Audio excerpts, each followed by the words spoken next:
मेरा नाम तानिया गुरुदेव, आपके चरणों में कोटि कोटि प्रणाम। हाँ, जय हो माँ। आज का अनुभव कैसा था? बहुत बहुत सुंदर, बहुत अच्छा।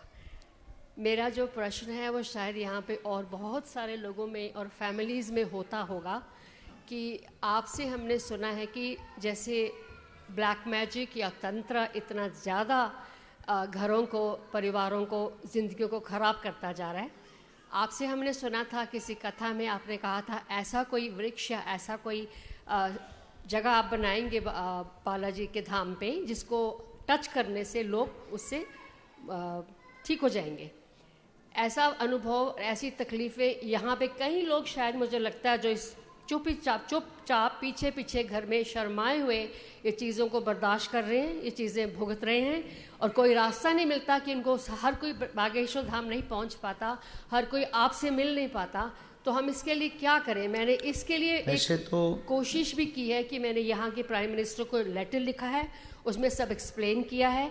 मैंने क्वींसलैंड के, क्योंकि मैं ब्रिस्बेन से आई हूँ, मैंने वहाँ पे एक प्रीमियर को लेटर लिखा है, सेम लेटर, और मैंने वहाँ के पुलिस कमिश्नर को लेटर लिखा है। उसमें एक्सप्लेन किया है कि ये चीज़ें सिर्फ भारत में नहीं हैं, ये ऑस्ट्रेलिया में है, फिजी में है, न्यूजीलैंड में है, अमेरिका में है, इंग्लैंड में है। और हमारे भारतीय सनातनी हिंदू भाई बहन, उनके परिवार चुपचाप अंदर पीछे दरवाजे के भुगत रहे हैं और कई पीढ़ियाँ उनकी भुगती आ रही हैं, जिनमें से मैं भी एक हूँ। और मेरे ऐसे अनुभव हैं कि जो कुछ नहीं जैसे बच सकता ज़िंदगी में, ऐसे भी फील हो चुका है। यहाँ तक लोगों ने परेशान कर दिया जो ऐसे काम करते हैं।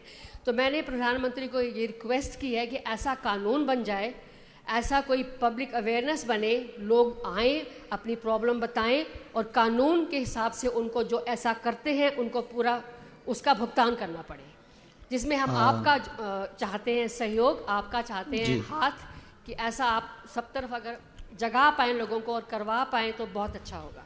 ये आपका प्रश्न निश्चित रूप से बहुत लोगों का होगा, पर इसके नाम पर बहुत अंधविश्वास भी होता है, बहुत धंधा भी होता है, और कई लोग इसके नाम पर बहुत बड़े बड़े घरों में घोटाले करते हैं। और बड़े बड़े भारत में भी कई लोग ऐसे पकड़े गए, ऑस्ट्रेलिया में भी ऐसे लोग पकड़े गए, अन्य अन्य देशों में पकड़े जाते हैं जो तंत्र मंत्र के नाम पर लोगों को डराते हैं, धमकाते हैं। हमारा मानना है तंत्र मंत्र होता है, इसमें कोई संदेह नहीं, पर हनुमान जी भी होते हैं, ये भी बात सही है। तो यदि नेगेटिव एनर्जी बर्बाद करने के लिए है तो भगवान की पॉजिटिव एनर्जी हमारी रक्षा करने के लिए है। हनुमान चालीसा की चौपाई है, भूत पिशाच निकट नहीं आवे, महावीर जब नाम सुनावे।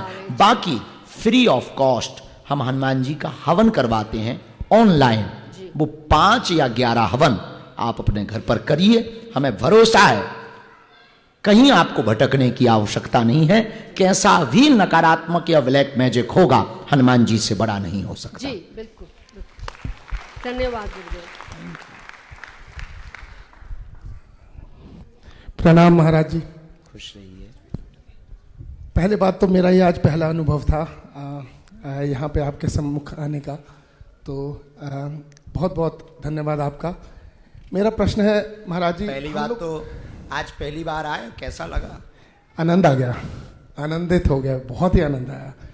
सो आपका बहुत बहुत धन्यवाद। इतने सारे लोगों को एक छत के नीचे आपने ऐसे बांध के रखा, और जो आपने विचार दिए हैं, अगर वो विचार सच में जीवन में उतार सके तो शांति ही शांति है। महाराज जी, मेरा एक प्रश्न था। हम लोग यहाँ रहते हैं, हम सभी धर्मों का सम्मान करते हैं, सभी कल्चर्स का सम्मान करते हैं, बट बहुत बार मैंने देखा है, मेरा अनुभव है इतने सालों का, कि जिनके बच्चे यहाँ पर यहाँ के कल्चर में पले बड़े हैं, तो कहीं ना कहीं माँ बाप के प्रयास के बाद भी हम उन तक वो सनातन विद्या या सनातन धर्म का ज्ञान नहीं पहुँचा पाते, क्योंकि सबकी अपनी अपनी ज़िंदगी है, बिजी हैं, हम चाहते हैं कि हम करें। और फिर दूसरी बात है रुचि की। कई बार बच्चे एक समय स्कूल में बिताते हैं, अपने फ्रेंड्स के साथ बिताते हैं, तो ऑफ कोर्स वो कल्चर तो वो अडॉप्ट ऑटोमेटिकली कर ही लेते हैं। लेकिन मुझे लगता है कि हम अपने धर्म के हम ही रक्षक हैं, हम ही उसका ध्वज हमें ही आगे लेके जाना है। तो ऐसा क्या करें कि जब बच्चे छोटे ही हों, हम उनकी रुचि अपने धर्म के प्रति ऐसे जागरूक कर सकें कि आगे चल के वो अपने आप स्वयं ही उसका पालन करता रहे। दो बात, ये थोड़ा तेज कर देना हमारा बात। इसके लिए दो बातें। पहली बात तो ये है कि हम बच्चों को सिखाएं ना करके दिखाएं। अभी ज्यादातर सनातनी परंपरा के मानने वाले जितने पेरेंट्स हैं, माता पिता हैं, वो बताते हैं ऐसा करो, करके नहीं बताते।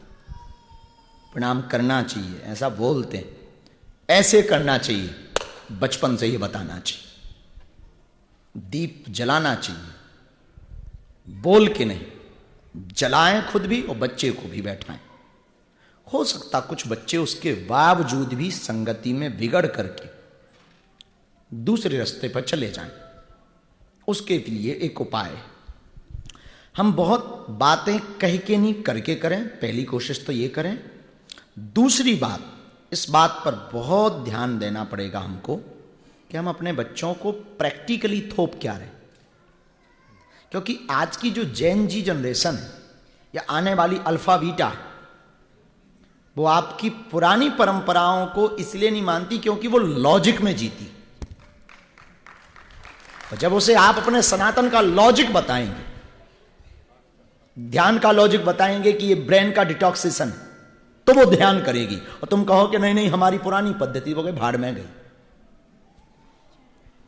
हम जब घंटी का लॉजिक बताएंगे कि घंटी बजाने से जो वाइब्रेशन उत्पन्न होता है उससे ब्रेन में स्पंदन होता है, स्पंदन से स्मरण की शक्ति तेज होती, तो वो एज ए मेडिकल साइंस के थ्रू चाहे मान लेंगे। पर तुम कहो कि घंटी बजानी ही चाहिए, क्योंकि अब वो लोग नहीं रह गए। ये आज की जेन जी जनरेशन है जो बाप से बाप होने का भी सबूत मांग लेते। तो हमको अब अपनी परंपराओं में लॉजिक लाना पड़ेगा, वास्तविकता लानी पड़ेगी। जो हमने एक नई फिलॉसफी दी और कोशिश कर रहे हैं उसको जन जन तक पहुंचाने की। ना अपने बच्चों को नास्तिक बनाओ, ना आस्तिक बनाओ, बनाना है तो वास्तविक बनाओ। धन्यवाद महाराज। Thank you. गुरुजी जय श्री राम। जय श्री राम। आपके चरणों में सादर चरण स्पर्श। बहुत बहुत आशीर्वाद।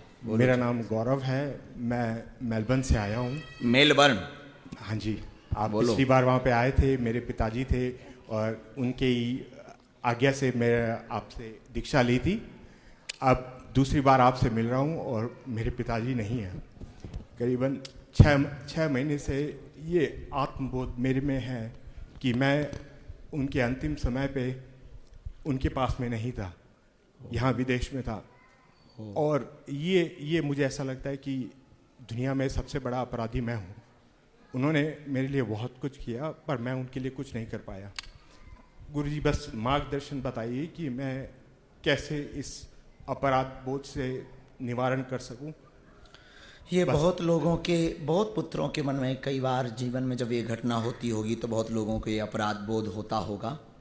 हम उनको लौटा नहीं सकते, उनसे क्षमा नहीं मांग सकते। वो जहाँ हैं वहीं से, यहीं से क्षमा मांग सकते हैं। पर एक काम किया जा सकता जो हमने अपनी माँ से सीखा। उनकी उम्र के जितने भी बुजुर्ग दिखें उनको पिता तुल्य मानो और अपने अंदर पुत्रवत कर्तव्य का बोध करके उनकी सेवा करो। हमें लगता है वो माफ कर देंगे। बहुत बहुत धन्यवाद गुरुजी। बहुत स्वागत है गुरुजी। राधे राधे। आपके आशीर्वाद से, भगवान के आशीर्वाद से सब कुछ है मेरे पास। एक छोटा सा क्वेश्चन है। घर के अंदर सुबह शाम लड्डू गोपाल की पूजा होती है। घर में सुबह शाम लड्डू गोपाल की पूजा होती है। घर में तीनों बच्चों को पूजा करना सिखाया बचपन से, जब से वो पैदा हुए। लेकिन सबसे बड़ी वाली बेटी 2 साल से सनातन धर्म को नहीं मानती है। जो माहौल आप बोल रहे थे कि बचपन से सिखाओ, वो सिखाया, लेकिन 2 साल से वो बोलती सनातन धर्म में वो विश्वास नहीं करती है। मेरा क्वेश्चन ये है और मेरा आग्रह ये है कि उसको ऐसी सद्बुद्धि दें आप कि वो अपने इस धर्म को अपना, ये बहुत ही सुंदर, बहुत ही प्यारा और सबको साथ लेकर चलने वाला धर्म है। बस मेरा यही क्वेश्चन है। बाकी आशीर्वाद से सब अच्छा चल रहा है। एक तो बालाजी से हम आपकी बेटी के लिए प्रार्थना कर रहे हैं। निश्चित रूप से किसी संगति में फंसकर गलत तथ्य तर्कों को सुना होगा या पढ़ा होगा, उससे उनका ब्रेन वॉश हुआ होगा। लेकिन उसके भी बहुत उपाय हैं। हम चाहेंगे कि हो सके आप हमें चित्र देना, हम भगवान से प्रार्थना करेंगे। हमें भरोसा है बालाजी लीला करेंगे और सनातनीय परंपरा को वो पुनः मानेगी, ऐसा हमें बालाजी पर भरोसा है। हिंदू धर्म और धर्म के पद पे चलते हैं।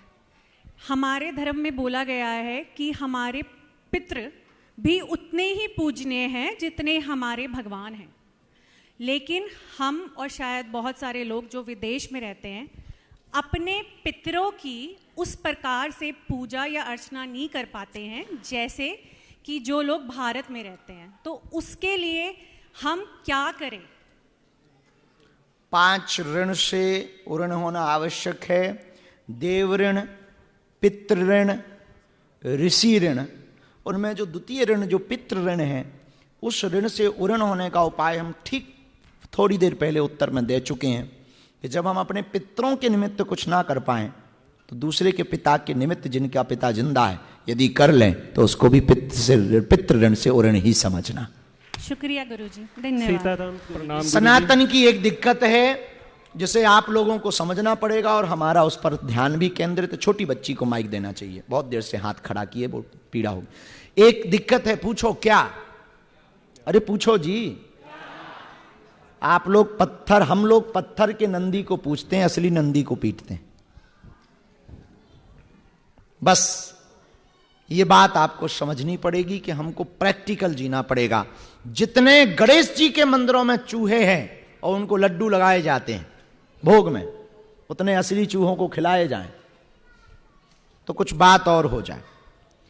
जितने पत्थर के नंदियों को पूजा जा रहा उसलिए असली नंदी, उतने ही असली नंदियों की यदि पूजा जाए तो भारत की सड़कों से गौ माता और नंदी दोनों मंदिरों में बंध जाएंगे। तो हमको ऐसे ही पितृ पूजा में, कि पितृ पक्ष में पितरों की पूजा तो करें, पर विदेश में रहते हैं ना कर पाए तो किसी के पिता को बहुत आवश्यकता है और उसकी आवश्यकता पूरी करें, भोजन की, वस्त्र की, उनके जीवन की, स्वास्थ्य की। तो हमें लगता है ये भी पितृ ऋण से ऋण होना है।